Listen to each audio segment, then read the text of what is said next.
အေဂျင့်မှုနဲ့ပဲကြောဖြတ်ချင်တဲ့ဆိုရင်မဆိုင်တဲ့ကိစ္စတွေကိုတိတ်မတွေးပါနဲ့ပတ်ဝန်းကျင်နဲ့ပတ်သက်ရင်လည်း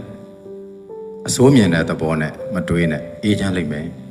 ကိုကောင်းပေမဲ့လည်းသူပြန်ကောင်းချင်မှကောင်းတယ်ဆိုတာအတ္တသားတွေများနေလို့တိတ်အာယုံမဆိုင်ပါနဲ့ကိုလုပ်เสียရှိတဲ့အလုပ်ကိုပဲလုပ်ကိုကကုသိုလ်လုပ်တဲ့ဆိုရင်ကုသိုလ်ရအောင်ပဲယူလိုက်ပြီးရင်ကိုကုသိုလ်ကိုပဲနှလုံးသွင်းနေပဲအကျယ်ကြီးမစင်စားနဲ့ဘောင်လေးကျင်းပြီးတော့စင်စားလူတွေအများကြီးအကြောင်းလဲကောင်းတယ်မသွင်းနဲ့ကို့အကျိုးပြုတဲ့လူတွေကိုပဲကောင်းတယ်မှစင်စားဘဝခရီးကိုဖြောင်းဖြောင်းရှောက်ချင်တယ်ဆိုရင်မဆိုင်တာတွေကောင်းတယ်မသွင်းနဲ့မလိုအပ်တဲ့အရာတွေကိုပုံကြီးချဲ့ပြီးတော့မတွေးမိစေနဲ့ကိုလုပ်တဲ့အလုပ်ကပြီးမြောက်မှာလားမပြီးမြောက်မှာလားဒါကိုပဲကြည့်အလုပ်ပြီးမြောက်စေမဲ့သူတွေနဲ့ပေါင်းအလုပ်ပြီးမြောက်သွားရင်ဝမ်းသာလိုက်ကုသိုလ်ပြီးရင်လည်းကုသိုလ်ကိုဝမ်းသာလိုက်ပြီးသားကုသိုလ်ကိုပဲပြန်အာရုံစိုက်ခဏတာတိုင်းမှာစိတ်ချမ်းသာမှုနဲ့ပဲနေနိုင်အောင်ကြိုးစားကြံတဲ့ကိစ္စတွေကိုအပူတွေဖြစ်တဲ့အတွက်ကြောင့်မတွေးဘဲနဲ့နေနိုင်ချမ်းသာပြီအသက်ရှင်စဉ်ကာလလေးမှာလုံနိုင်တဲ့လောက်ကုသိုလ်ကိုလုပ်ပွားနိုင်တဲ့လောက်ကုသိုလ်ကိုပွားကျင့်နိုင်တဲ့လောက်ကုသိုလ်ကိုကျင့်အဲ့ဒီလို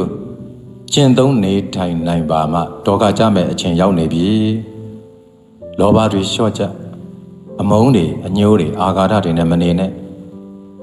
နေလားညလားအပြောင်းလဲတွေအယမ်းမြန်နေတဲ့ကာလကြီးမှာအမိုက်မဲကြနဲ့အေးချမ်းစွာနေခြင်းရင်အေးချမ်းတဲ့သဘောထားလေးတွေနှလုံးသွင်းလေးတွေရှိဖို့လိုတယ်ကောင်းတာကိုပံ့ပိုးပေးမဲ့သူထက်ဖြတ်လို့ပြည့်စည်လုံးမဲ့သူတွေကိုလည်းကြုံရတာကိုအဲ့ဒီအခါမှာနေတတ်ဖို့လိုတယ်သူပေးပေမဲ့ကိုမယူဘူးသူပေးတဲ့ဒုက္ခကြောင့်ကိုကလည်းနေတတ်တယ်ဘသူဘာပြောဂရုမစိုက်ဘူးဥပိ္ပခာနဲ့ပြေဆုံးစွာနေတယ်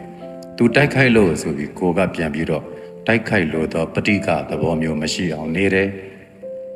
တပ္ပေတ္တကာမတကာတတဝါတိုင်းကံတာလင်ကိုပိုင်ဥစ္စာရှိတယ်ကိုပြုတဲ့ကံအတိုင်းသွားကြမှာလို့စင်ကြင်လိုက်တာနဲ့တပြိုင်နက်သူစိတ်ဆိုးအောင်လုပ်လဲစိတ်မဆိုးသူစိတ်ဆင်းရဲအောင်လုပ်လဲစိတ်မဆင်းရဲဘူးသူကိုတုံလှုပ်သွားအောင်လုပ်လဲမတုံလှုပ်ဘူးကို့အလုပ်ပဲကိုအာယုံစိုက်တယ်ကိုလမ်းပဲကိုလျှောက်တယ်လုပ်နေတဲ့အလုပ်ပြီးအောင်ပဲဆက်လုပ်တယ်ရှောက်နေတဲ့လမ်းရောက်အောင်ပဲဆက်လျှောက်တယ်အဲ့ဒီလူတွေပဲအောင်မြင်တာသူများနည်းနည်းပြောများတုံလုံးနေတဲ့သူပေးတဲ့လောက်ယူနေတဲ့သူတွေမအေးချမ်းဘူးပေးတဲ့လောက်ယူနေတဲ့သူတွေလည်းတုံလှုပ်နဲ့လမ်းခရီးမှာပြိုလဲကြရိုင်နေကြပန်းနိုင်မရောက်ကြဘူးအဲ့တော့ပေးတိုင်းမယူနဲ့သူပေးတဲ့အကုသို့သူ့စီမှာပဲကြံပါစေကိုယ့်စီမှာလာမလောင်ကျွမ်းစေနဲ့အဲ့တော့သူတစ်ပါးပေးတိုင်းလဲမယူရင်အေးချမ်းစွာနေနိုင်တယ်သူတစ်ပါးဒုက္ခပေးတိုင်းကိုကအဲ့ဒါကိုလက်မခံရင်လေအေးချမ်းစွာနေနိုင်တယ်မတုံမလှုပ်သောစိတ်တည်ကြည်သောစိတ်နဲ့နေတတ်တဲ့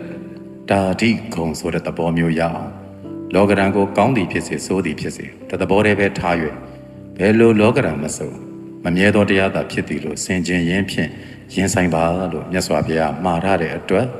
မတုံလှုပ်ပါနဲ့ကောင်းတာပေးဆိုးတာပေးအဲ့ဒီအရာတွေကိုတုံလှုပ်စွာမခံစားပါနဲ့ဘာမှမမြဲဘူးလို့နှလုံးသွင်းရင်းဖြင့်တည်ငြိမ်ရင်ဆိုင်၍အလုပ်ပြီးအောင်လုပ်ပါလမ်းပေါက်အောင်ရှောက်ပါသွားရင်ရောက်အောင်သွားပါလုပ်ရင်ပြီးပြင်းအောင်လုပ်ပါအောင်မြင်ပါလိမ့်မယ်